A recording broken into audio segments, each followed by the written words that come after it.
très important, quand on est en compétition, de montrer ce qu'on sait faire et pas d'essayer d'impressionner, de donner le plus possible. Quand on est débutant, il faut au maximum essayer de se mettre, à la place d'un professionnel et de travailler dès le début à faire des runs qu'on peut maîtriser. Alors je vais prendre un exemple, c'est qu'au Pays de la Loire, au Centre Val de Loire pardon, moi je me suis entraîné avec un gars que j'ai invité à participer, même si c'est un débutant, il avait 2 mois de street, il s'appelle Lubin et je l'ai invité à participer au régional, mais ce mec-là, il a pas du tout le niveau d'un gars qui peut participer au régional d'une certaine manière, mais il a quand même passé les qualifs et ça, c'est à noter parce que le gars, il a peut-être des muscle up, des L-sit et il a pas grand-chose sur barre haute. Genre il a peut-être, je sais même, il doit avoir bascule peut-être, je me souviens plus trop, mais il a quand même passé les qualifs simplement parce que je me souviens plus des runs, mais je crois que par rapport à l'autre personne qu'il a battu, et ben en fait, il a respecté les règles des holds, les règles des formes et les règles des figures. Il a montré un run qu'il maîtrise. Et en fait, quand on a des cartes, aussi faibles soient-elles, quand on sait bien les jouer, on peut passer des qualifications et on peut gagner des battles. Si on tente un gros power move qui est très dur et qu'on le hold pas, et ben on perd beaucoup de jus, on perd du temps et on perd des points parce qu'en fait, du coup, le temps enfin le mouvement qu'on n'a pas fait pendant qu'on a tenté un power move qui n'est pas passé, et ben, c'est un mouvement qui aurait pu valoir des points, quoi. Donc non, il faut vraiment faire attention à faire des choses qu'on maîtrise pour avoir plus de points, plus de temps et gagner du jus et ça, c'est vraiment essentiel. Ça, c'est au niveau d'un certain temps qu'on considère qu'il y a une rupture. Quand, par exemple, tu finis une bascule sur la barre et que tu mets, je sais pas, 10 secondes à te mettre en V-sit, là, on considère qu'il y a rupture.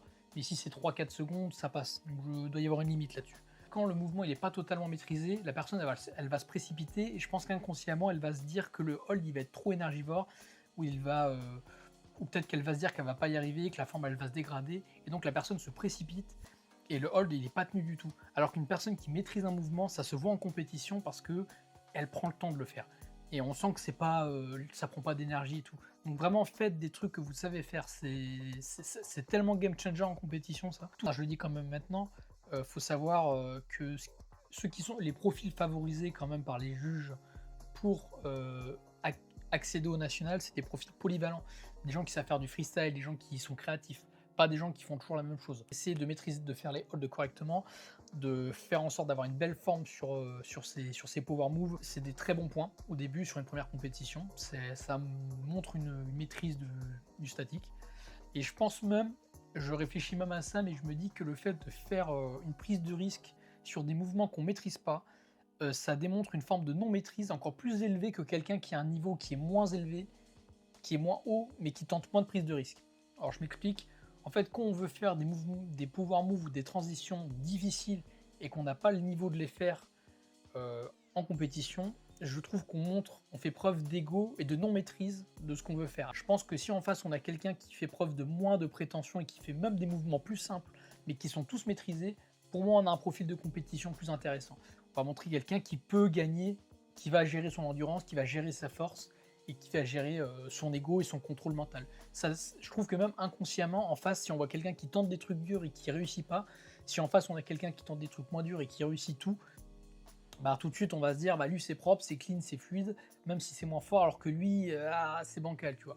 Pour les gens qui se rendent pas forcément compte, mais quand tu montes sur une para, quand tu fais sur une para basse, la force que ça demande elle est très différente déjà parce que en fait tu es bas du sol, du coup en fait tu as beaucoup moins d'élan à lancer pour faire ton volume.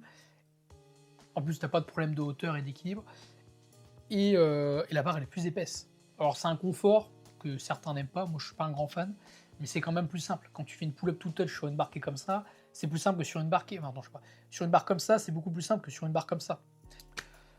Déjà, c'est quoi ce cadrage là? J'ai jamais vu une vidéo short de réel de quelque manière que ce soit où tu postes en 3/4 face en bas. À quel moment la performance vue d'en bas, elle est intéressante à voir, elle est compréhensible, analysable. T'as 4 caméras, faut qu'ils mettent celle-là, quoi. Il y a sûrement des raisons, hein. Là je fais mon râleur, mais quand même. Ah oui, non, mais après il y a le public, c'est vrai qu'il y a le public qui va faire chier.